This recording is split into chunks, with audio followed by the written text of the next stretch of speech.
player. I'm gonna use my lo-fi for the intro. Thank you.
Good evening, everybody. Welcome to Apocrypha,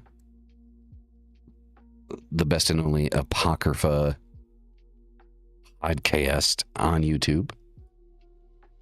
And of course, I can't see, we can't see ourselves on here because why would we, right? I guess this one, yeah, there we go. Okay, there you go. That works. All right, here we are. Okay, so yeah, I had to do a reinstall of OBS and I hadn't actually set up the Apocrypha scenes. So I actually did that like 10 minutes before going live. So, oops. Tonight is definitely going to be a more loose formatting as far as the topic is concerned. Yes, there's a topic up at the top. It's the darkness of Transcendence. And we'll talk about, you know, some of that, but kind of just want to let it go how it goes and take some questions from the chat. We want to do kind of like a Q&A style kind of thing today. But before we do any of that, right, Mystic is going to give us a read. Mystic, what big text do you have for us? Open. I'm actually using, I would just want to see, Brad's not allowed to say anything, but does anybody know what this deck? I don't think I've ever used it. I don't think you've used that before. I've never seen that back. Looks very watercolory. It is called the Tarot of Neofiction, made by none other than our own Crimson Taurus, Melvin, and Unexplained Possibilities. I've been trying to find this deck because I bought it and I could not find it for the life of me. Finally found it. So I wanted to use it. So let's get our cards going here. This is our first card.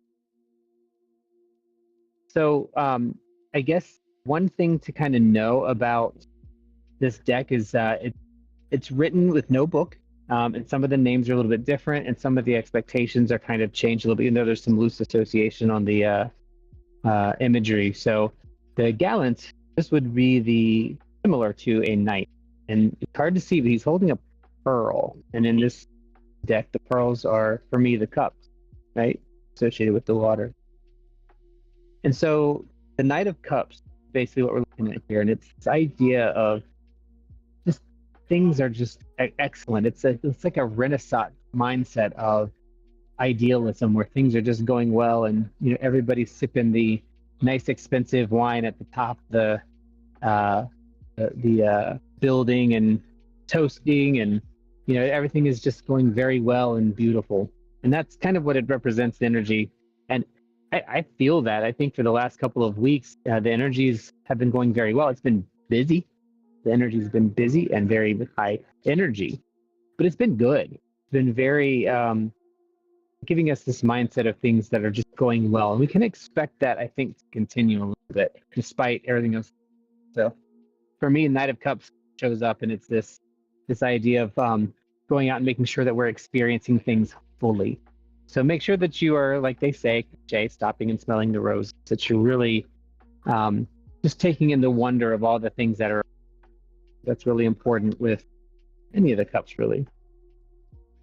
Our second card, these are vines or flowers.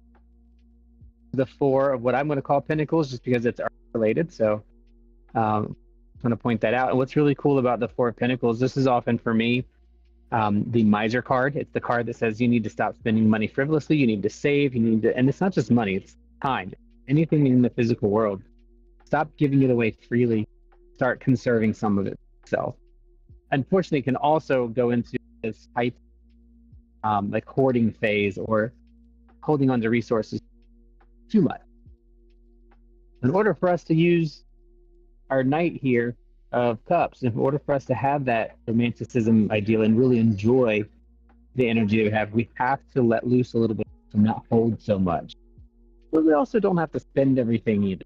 And again, not spending money, but it could be money, but more time, energy, things that are going on. So just again, making sure that we're paying attention to what's going on around us, taking it in and breathing in the elements and the fullness of things.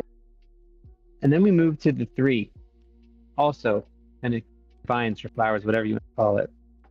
This 3 generally represents the need to be working as a group or to rely on others to kind of help things in order to develop yourself. So if we take all of these cards in together, a really good energy time, it's feeling really good about things, it's idealism, it's really, things are actually going to turn out well and be good for us. We have to make sure that we don't over hoard our resources, we don't give away too much, but not hold in too much, and that we involve our people around us, our friends, our family that we care about, because family's not always blood, to kind of hold on to that and experience that right now. We're in a period of growth, like interpersonal growth, and I think that involves us having people around us.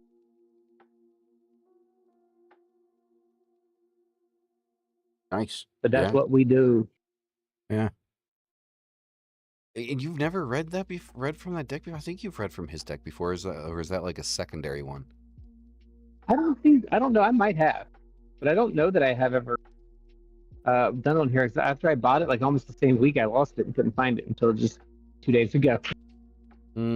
Okay. Rook has used it on our show, and he's used it a lot. Yeah, the artwork on that is good. I'm excited to get my Oracle deck out there. I just can't find like a print on demand for cards. You haven't tried the Game Crafter? Game Crafter, no. I'll write that down. The Game Crafter is what Jinx uses for all of his cards, and the only complaint I have is their boxes. Shit, cards are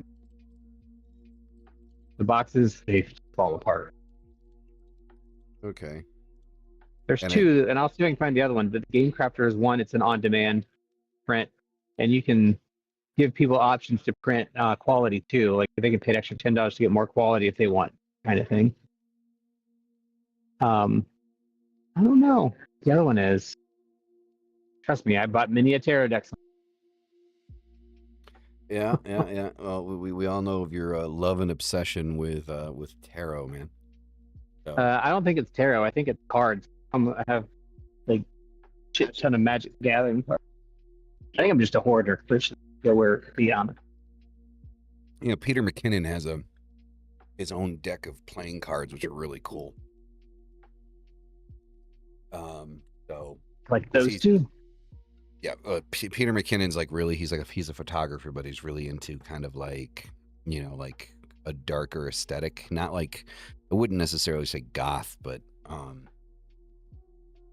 don't know how to explain it. But Pete's Pirate Life is the website, and he sells his own deck of cards and like other stuff. He even sells pencils, of all things. Like he has his own pencils that he's developed. There's a photographer, I believe his name is Alan Spears. He's saying that wrong. He's very well known, and his partner is also very well known in like the occult circle. I cannot remember his name for the life of me off the top of my head. Never met either one.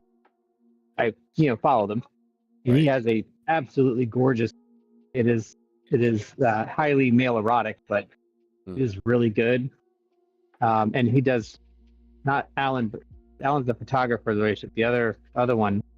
Oh my God, why can't I think of his name? Like, it'll pop up on my feed. Like, anyway, he does these really awesome single-made sculptures and things. All by hand. He'll commission them. He'll do one at a time, and Hecate statues and all that kind of stuff. So it's really cool. Wish I could. I'll try to think of the name. But nice. So I actually, speaking of statues, I actually bought a Lilith statue. Well, what I had assumed was a Lilith statue, but apparently it was Eve. I'm still using it as Lilith, but apparently it's not Lilith. It's Eve. Very good artwork. Actually, the skull that I got is from the same company. I really want to show you guys the skull. Hold on a second. Let me go grab it from the ritual room real quick. 1 second. It'll drive me nuts if I cannot find this person who's on my. I've stuff they post all the time. But anyway, I'll think of it. Um, Rook was really cool and commissioned uh, a Green Man statue for me at one point. It was really nice. Um, Yeah, from the oh, UK. it's the Sabbath Project. That's what it is. Sabbath Tarot. That's the name of it. Um, trying to see. Oh. So, I also grabbed the Lilith statue. Jeff Cullen, that's his name. So this is from, I think it's Nemesis Now, because it has the Nemesis Now sticker on the bottom of it. So this is the Lilith statue.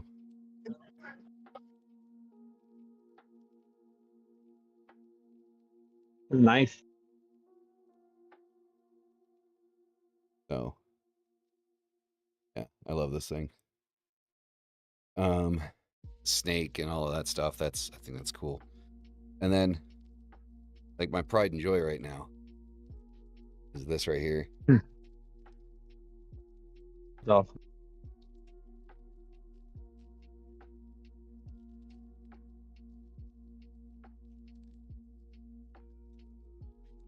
So I just love the way this thing looks. Fucking cool as shit. No idea where it's made though, because it's got that little sticker at the bottom. Tells you where it's made. I know. So something like that. But yeah, no, this thing is amazing. I love it. So yeah. I don't know. I've been wanting this thing for probably like the last 6 months. And so the way my job works for our Christmas bonuses, we don't get cash as Christmas bonuses. They give us Amazon gift cards. So I got $250 on an Amazon gift card. And so I got the skull, I got the Lucifer pendant and the cards, plus some Christmas gifts and stuff like that. But yeah, I think this is awesome. It sits on the altar, and I'm excited to work with it because I also have a candle holder, a candelabra that is 3 different skulls, one covering its ears, one covering the eyes, one covering the mouth. So kind of sits next to that. So, but yeah, artistically, I think they're amazing, and good little focal points. I'm gonna go put them back in their places.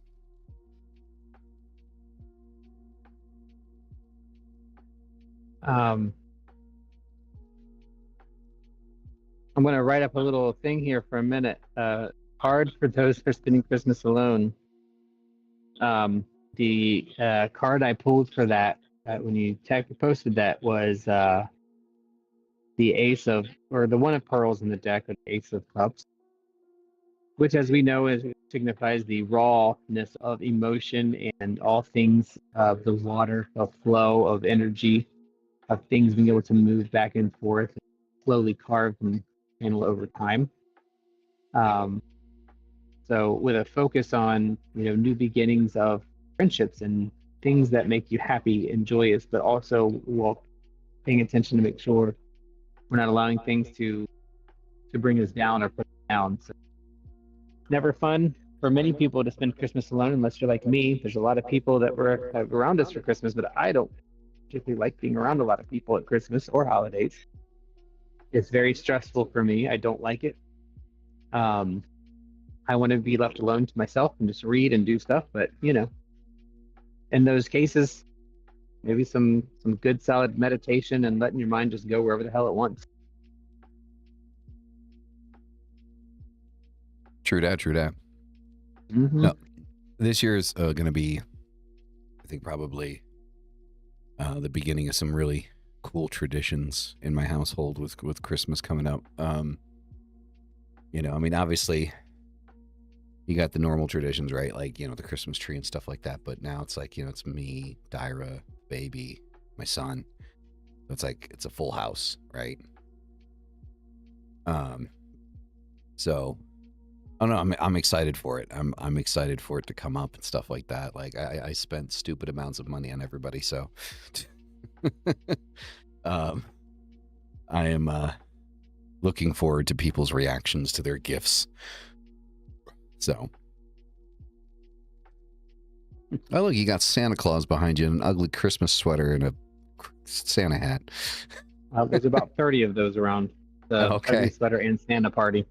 Oh, there you go. There you go. Rock on. So at least there's on. a good reason. Yeah, right. So, what the topic is, right? So, oh my goodness, there's quite a few of them. Wow. Mm-hmm. All imposters. Yeah. Mystic, why are you not dressed up like Santa? Because I don't feel like being Santa. Okay, fair enough. I don't believe. You don't believe in Santa? So sad. So with the topic this evening, right? Darkness and transcendence. So this is a very basic topic to talk about. I mean, there's some points that we can cover and stuff like that, but we can also keep it pretty basic. And the idea is that before anything comes to the light, it has to go through darkness. And if you kind of look at it, there's a post I saw. I can't remember if it was Instagram, Facebook, or where, but somebody left a comment on a post talking about darkness and how everything comes through darkness first. When you plant a seed is planted in darkness before, you know, the branches and the leaves come to light.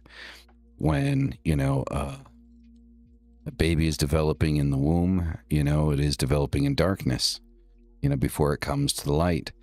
And the same is true with anything that gives birth, or even, you know, like, you know, anything that's in an egg, you know, it is in darkness before it comes to light. And, you know, it's just one of those things that people talk about darkness as if it is, you know, this thing that is evil, and, you know, this is just, you know, it's, if you're into darkness, or if you're in the dark, or like you like the macabre or the gothic or anything like that, then it's evil. And it's like, but is it though? Is it like, is darkness evil simply because it is darkness in itself? I mean, I think this comes from like the old school psychological idea that, you know, people are afraid of the dark because they're afraid of the unknown. You're afraid of the darkness because you can't see what's in front of you. The daylight provides vision. You're able to see, you know, further in front of you. You'll be able to see threats, things like that. And in the darkness, things can hide in the dark. But, you know, if that's the only side that you're focusing on, then yeah, of course the darkness is going to seem evil. But at the end of the day, isn't that also like kind of like, you know, part of like what would be considered the circle of life? You know, there are things that exist in the light and things that exist in the dark, and of all those things, they both equally must exist.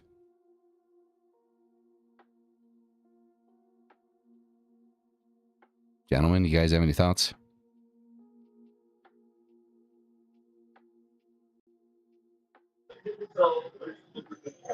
I always think of darkness like it's protection in a way, because yeah, things can hide, but I think of it more as like a shield or a protection. Interesting. Yeah, I mean, I think everything else, I think it just depends on the context of where you're doing it. I don't like the darkness when I can't see what's out there, because in our history, things in the dark can attack us, kill us, and that was a self-preservation. So if during the day I don't need to be as worried about that because I can see what's coming, and of course at night I'm going to develop a fear of the darkness, and then I'm going to extrapolate that to meaning things that I am afraid of are dark because they have something in common, fear. And then when I make that jump from the darkness itself isn't, it's what's in the darkness. That's where I think the difference starts to become apparent, because you can be in broad daylight and things happening that you don't know about. Things are in the darkness. It's not the darkness, the things that are in the darkness that That is a very good distinction to make, and I think that distinction is important, though, because it isn't the darkness that is like evil or scary. It is, you know, the things that are lurking in it. So do you think that there's a possibility when people look at somebody, I don't know, like me, the way that I dress, the way that I present myself, like that, do you think that they associate me with like the thing that's in the dark, or just the darkness? I don't think they think that deep about it, honestly. You know what I mean? I think people just think, "Ooh, I don't like that because I don't understand it." Things I don't understand are scary. Scary things are in the dark.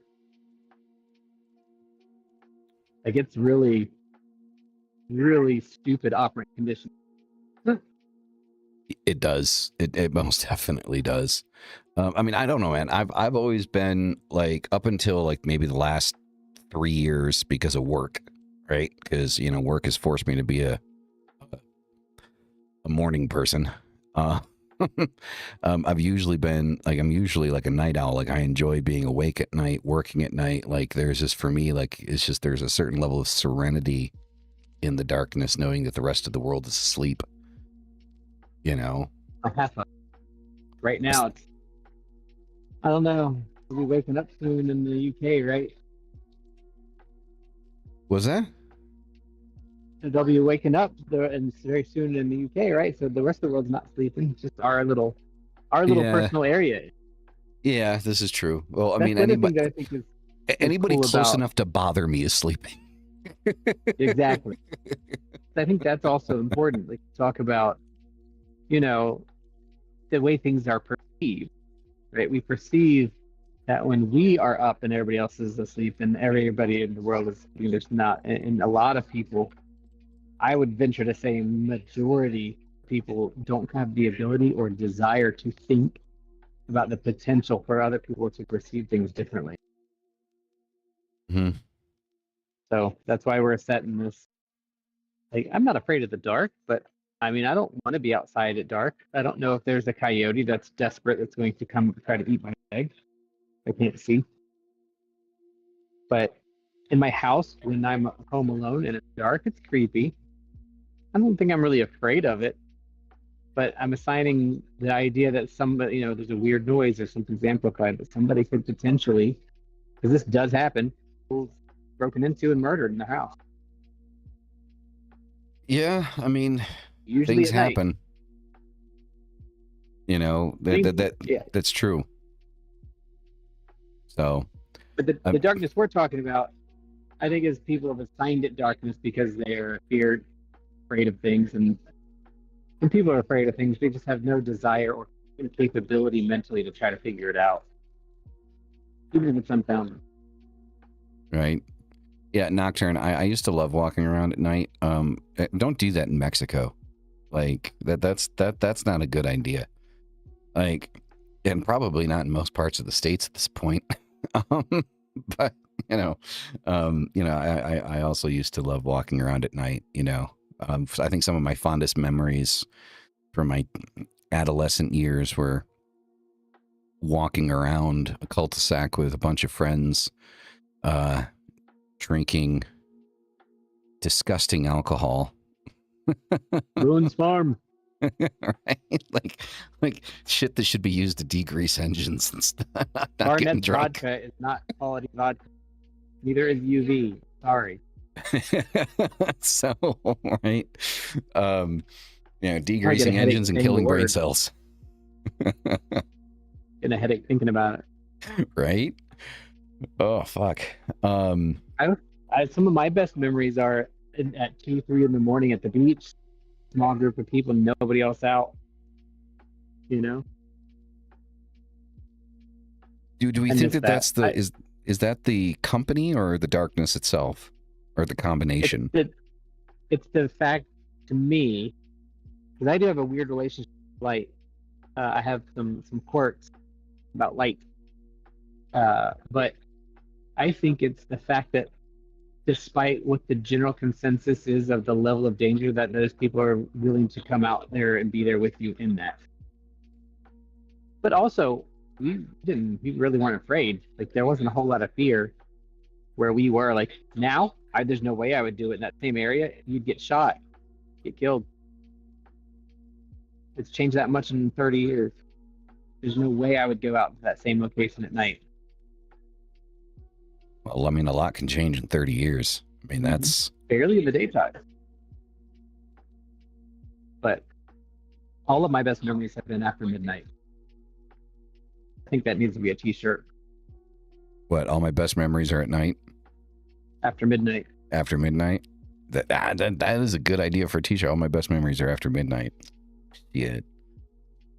Because Yeah, that's when you man. do the things that are unexpected, or that was the thing. Like it would be 2 o'clock in the morning, and I'd have a friend, one particular, but multiple people. They'd say, "Hey, I had a shitty shift at work. Can you meet me out at 43rd Street Beach?" And we'd like, "Yeah, sure." And then we'd get in the car and just get on the road and drive to Aunt Anne's Pancakes in Richmond, Virginia, and back. Like 4 in the morning, and then be dead for work. Dude, the fucking 3 a.m. Denny runs. Oh. Our Denny's, so you knew what night you had. If you went out and you had a night without any alcohol at all, you went to IHOP. You got so plastered you can't breathe, you went to Denny's. If you got a nice, good drunk, but you could still walk, you went to 7-Eleven and got the damn nachos. How you know how your day went? Which one did you go to? Okay, so we didn't have those options where I was at. Like, it was Denny's and that was it. Like, I mean, there was a local diner, but, No IHOP? That's ridiculous. Yeah, man, no IHOP. There was Denny's and a local diner, which was literally called Diner. Like, it had it was like old school, like trailer style diner with like the neon light on it. It said Diner. Right, that just gave me a memory. Our bar, like there was a bar right across from the club I used to go to all the time, and it was just called the Diner, and it's one of those places where you walked in, it was about that much room, and then there's the bar. There's like 8 seats, and that's it. 8 seats, the bar, and then the person cooking could touch, and of course the cockroaches running around. Well, yeah, man, you can't have a diner called Diner without cockroaches. Like, it just swore by that place. It's like a fucking rule. I forgot about that place. I've woken up. That's not. I should do that, but I'm going to. I've woken up in that parking lot drunk, passed out in my car so many times I can't even count. Yeah, man, good times, good times. No, dude, I remember. So the thing is the food at Diner was always better than Denny's. I don't know why, but it was. But the problem is that Diner was supposed to be 24 hours, but I guess that they were trying to cut costs, so they would close at like 2 a.m. and then reopen at 5, so they would close for 3 hours. Oh, $7 an hour, that's $30. So, but yeah, it was good. Like, so if you got there like midnight, you'd be good for a couple hours. But anything after 2 a.m., you had to go to Denny's. And so that's why I said like the 3 a.m. Denny runs. And like we would literally order coffee and just sit there for 4 or 5 hours bullshitting and talking, drinking free refill coffee. Because we didn't have money for anything else. Like we might get money for like French fries. Like we'd have them like throw French fries together and put some like shit on it. Like some bacon, some gravy and shit. But like we didn't actually have money for anything because we're a bunch of college kids. So. But those moments, like I think the fun thing about those moments though, is we legitimately felt like we are sitting there solving the world's problems. Yep. Over Denny's coffee. I agree with that. Well, that might have been the. I mean, it might have been the drugs, but I mean, either way, we were still solving the problem, right? Somehow, some way.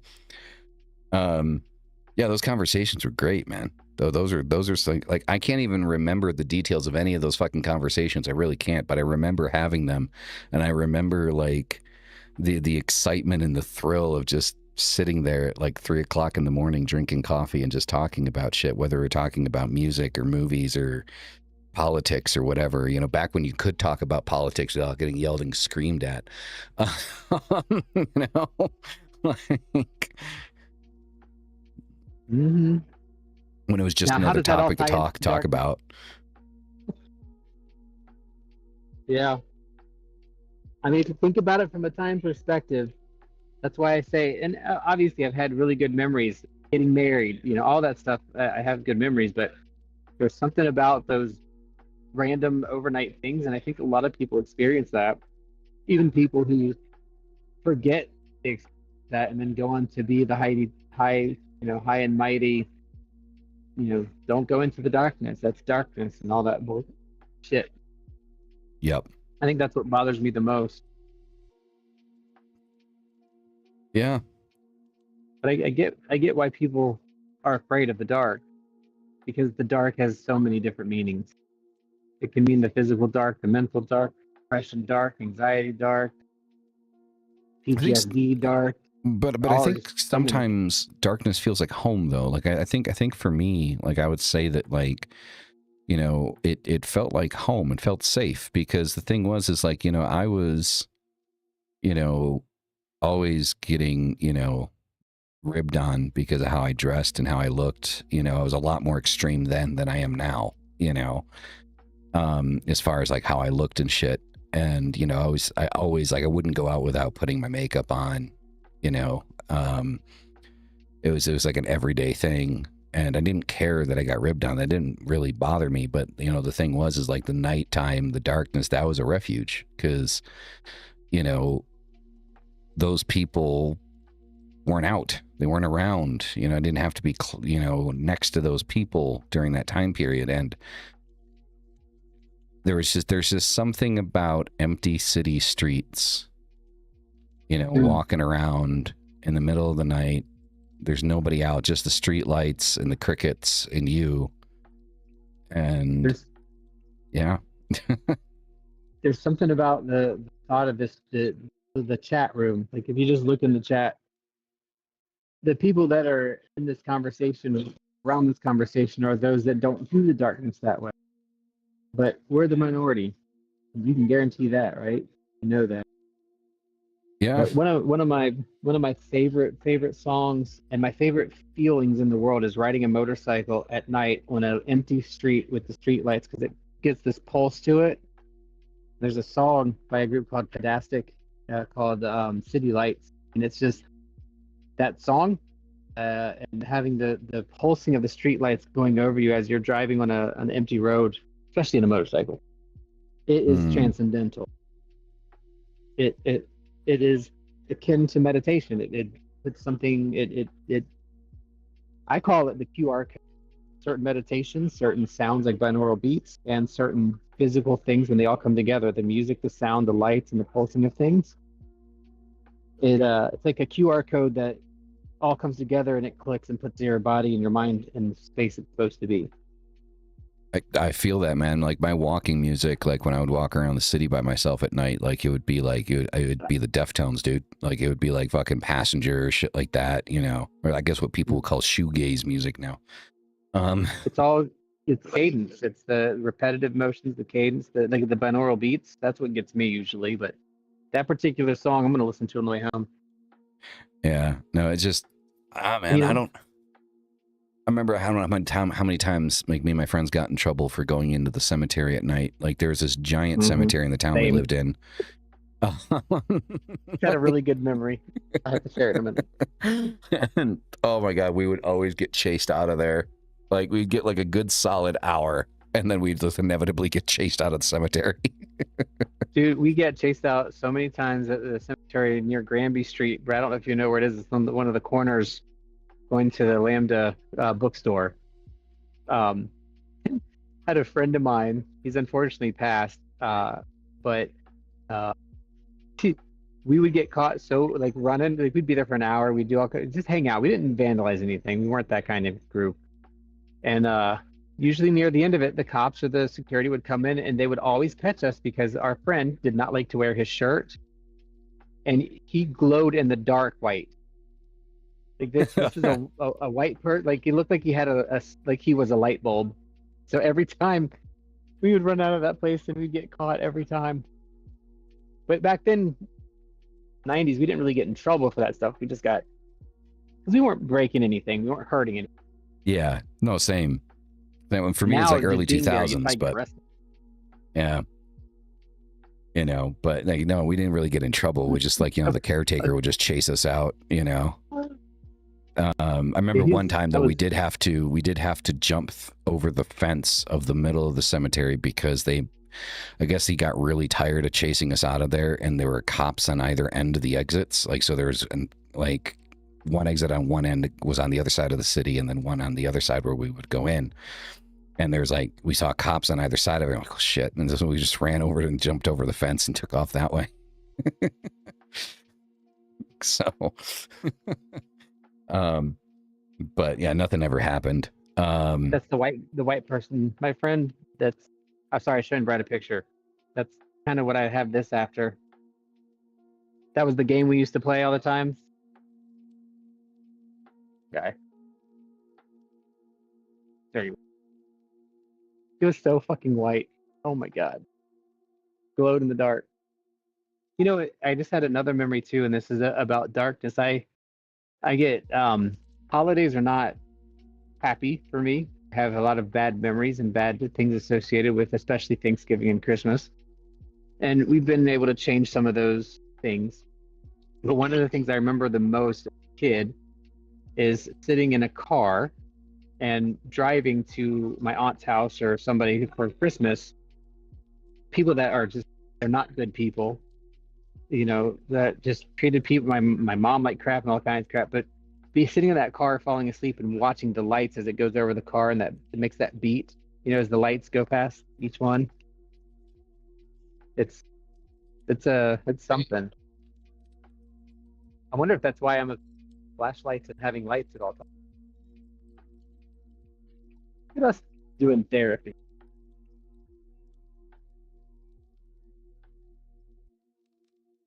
Seti, I'm sorry, man. Like, he's like, I bought myself gifts and will act surprised reliving my childhood alone with Pokemon Emerald. Hey, I'm not going to knock Pokemon. That's some fun shit.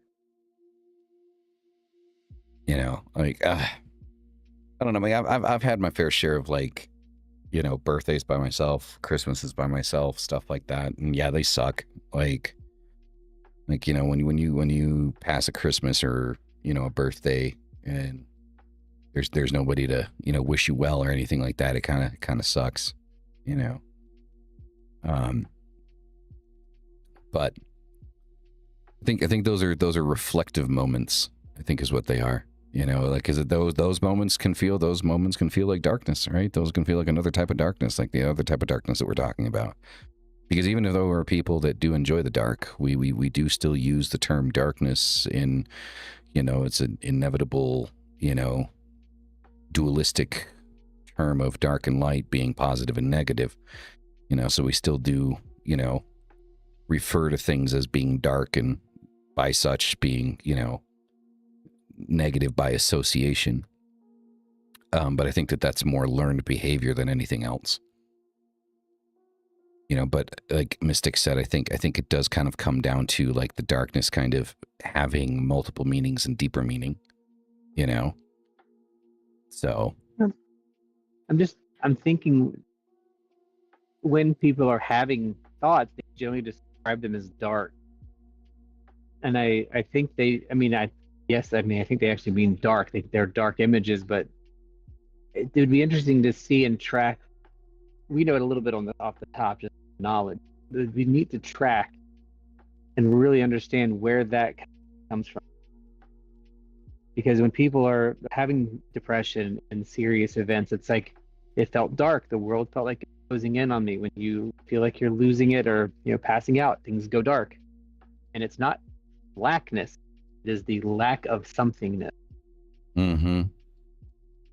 That is, again, it's not the darkness, it's what's in it, or the lack of the ability to see what's in it. That's scary. It's just the same thing for dying. People are afraid of dying because they don't know what comes after that darkness.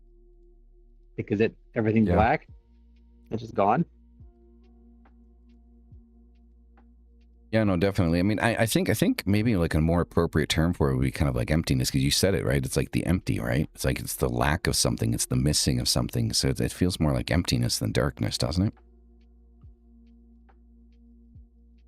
I think. I don't know. I mean, you know, here we are, you know, again, in the darkness, trying to solve the world's problems, and in this case, I like problems with definitions. I like the idea of talking about it from a tarot perspective, because one of the things that I talk a lot about with tarot reading is the moon, and using the full moon and the new moon and the cycles of the moon to alter your perception of things, right? And so it's contrast. It's not so much you have pitch black when it's a new moon. There's no light, and it's for some reason it's kind of like calming to me. It's like very comforting. It's like it's just everything is this blackness, right? But then when you have a full moon, it's like everything's illuminated just enough, but you kind of see things differently. You're like, there's a fleeting movement over there because it's lit, not lit enough to see it, but lit enough to see the motion. Mm-hmm. So that halfway contrast can sometimes be scarier to me, and that might be the real emotional darkness that people have versus just light and dark. I like that. I like that. I like that breakdown. I do. I legitimately like that breakdown. You know, I think there's a lot to kind of look at there. I don't know, man. Like, I mean, the darkness that I enjoy, it's different across the board, right? So some people might think like spiritually, like, you know, what I practice is spiritual darkness. Then like I enjoy aesthetic darkness. Like you look at stuff like, you know, I don't know, like, you know, the goth aesthetic, stuff like that. And then like, I mean, I love Halloween, man. Like, and some people might think that Halloween is dark. Dude, some people might think my keyboard is dark. I mean, look at this thing, right? I mean, like, I'm in love with my keyboard, man. Like, I love this fucking thing. You know? That's funny. But, you know, I guess that kind of goes into kind of like, you know, different types of darkness, right? Well, I'm curious for people to think about when you meditate and you're trying to clear your mind. Is it dark? Is the perception dark? Mine is like red and neon blue and like hyper blood colored when my mind is clear. Okay. Yeah, for me it's I can't meditate with my eyes closed, and I don't know if that's counterproductive or not, but like me, like meditation requires the same elements as ritual does. Like I need like incense, and I need candles, and I need music, because like I need to distract my senses, and I think that's like an ADHD thing. Because like when I'm distracted and focused on all those things, I'm able to kind of move, you know, my mind into something else, then focus on the things that I usually don't focus on. I mean, so like, I mean, I guess that's me. Again, but it's not darkness, right? You know, it's not black. Brooke, what about you? What about you? What's your meditation look like if you were to give it a color? Well, meditation, I'm going to go back to the other thing. One thing I wanted to say about light and dark is sometimes there's no lonelier feeling than being exposed in the light where people can pick you apart. So for me, little darkness and night was a peace and comfort because I was away from those people. Those people were from 7th to 11th grade, literally being made fun of every day at school. And I would love to retreat at night away from all that stuff because there weren't expectations to be around those people. It was darker and you really couldn't see. And then at night, I could go around the people in the alternative area of Dallas where I felt more welcome. And to the point where I was really more sad when it would be sunny outside. But if it was cloudy and rainy, that was more comforting to me because, again, it would prevent me from participating in activities like sports outside to be being made fun of. So I think the light can be one of the loneliest places and worse than anything at dark at night, literally. The meditation, for me, I have to do it differently because I cannot sit still and focus. So A color, I would probably have to say closer to clear because I can't do breathing and counting. I have to tap. And so a color for me, I would have to keep it clear.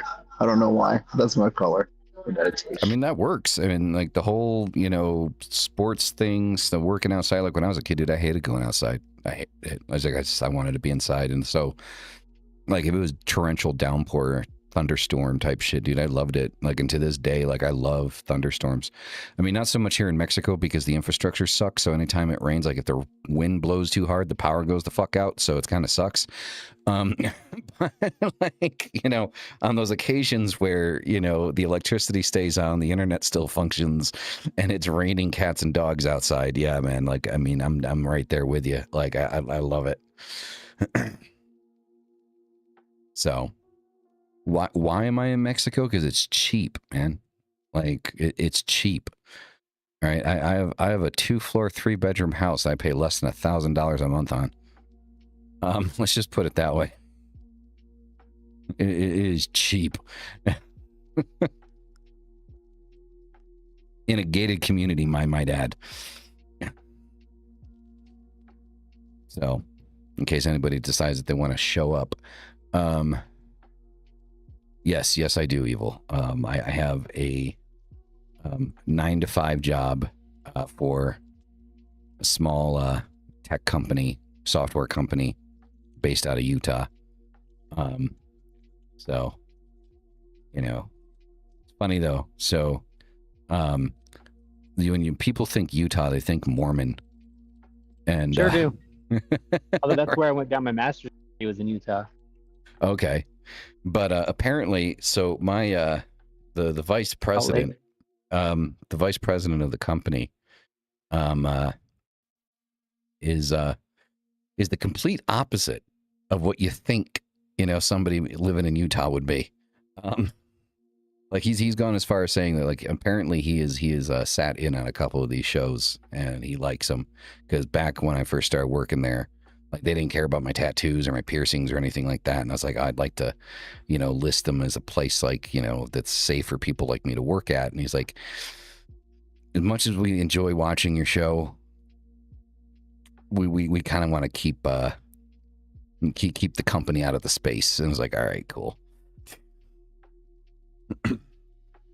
So understandable. My fat sides are cold. I think there's a heater in the back of your car. So as much as I would love to keep this ball rolling, we've just officially hit an hour. A very weird thing. What's weird? Today has been a weird one. Right? No, today has been weird. Today has been a weird and very quick day. Like, I can't believe it's 8 p.m. already. But I'm going to cut it here, guys, because me and the family are going to be going out to eat this evening. We're going to be hitting up a Argentinian steakhouse. So looking forward to a nicely done steak and some empanadas. Try for me, Argentina. So we are going to end it here. It's been an hour. Thank you all for coming out. You guys are fucking amazing. Mystic, also, I'm glad that you got your voice back and you're feeling better. Yes. So, next week, we might do a little bit of a longer episode, maybe, possibly. What day does it fall on next week? 27th. Oh, yeah, we'd be fine on the 27th, right? Should be. Yeah, okay. So we're doing something on the 27th. I don't remember what it was, but not would interfere with the show. Okay. But I have that date marked. All right. So I might for the next couple of weeks, I might take a vacation off of Satan and Coffee just to kind of have more family time. Because a couple of so like for example, like Christmas Eve falls on the 24th. So I might forego Satan and Coffee next week, at least on Wednesday. Maybe do the Friday episode. Sunday episode, there's not a problem, but Wednesday, I think I might skip out on, guys, for Satan and Coffee. As definitely skipping out on it on that following Wednesday, because that's the 31st. That's New Year's Eve. So yeah. I will see you guys tomorrow for Satan and Coffee in the morning. Okay. Also, hopefully, next week, we're going to have a gentleman on by the name of the Gentleman Occultist from TikTok. He has a YouTube page, but doesn't look like he's putting a lot of content on there. So if you want to find him, look up the Gentleman Occultist on TikTok. And we are in conversations. I was hoping to have him on this week, but looks like it's more going to be like a next week kind of thing. So hopefully we're going to have that, and it's going to be some good conversation with the Gentleman Occultist. And are you guys doing your thing tomorrow? I don't remember. Are we, Brad? Yeah. Yeah. So, okay, cool. All right, everybody. Thank you all. You guys are fucking amazing. And we will see you in the next one. And as always, hail thyself. Peace the fuck out. Deuces.